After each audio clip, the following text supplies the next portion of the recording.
Mga nabalatan at mga nahiwang gulay ang pinagdiskitahan ngayon ni Tina Nolasco. Ha? Yan daw po sa Carmen Plana Street sa Divisoria. Good morning, Tita Teens! Good morning, Kuyang Angel. Para sa mga may kantin, karinderya, restaurant, o di kaya tinatamad ng magbalat at maghiwa pa ng mga gulay, patok rito sa Carmen Plana Street sa Divisoria, Maynila, ang mga ready to cook na mga gulay, lalo na sa mga nagmamadali o may malaking kahandaan.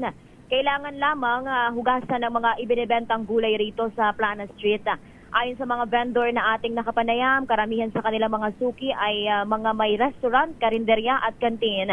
Bukod kasi sa bawas trabaho ito at hindi na kailangan ng mas maraming manggagawa na magbabalat at maghihiwa ng gulay, di hamak na mas mura ito dahil hindi na makakasama sa kilo ang balat ng gulay.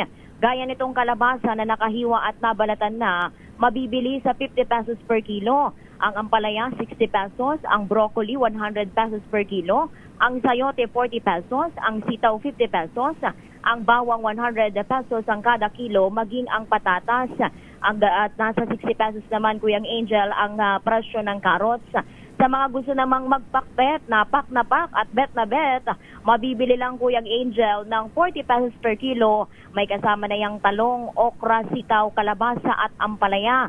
Sa mga paborito naman ang chop suey pero tinatamad mamalengke ng mga rekado, mabibili dito sa Plana Street ng 50 pesos per kilo.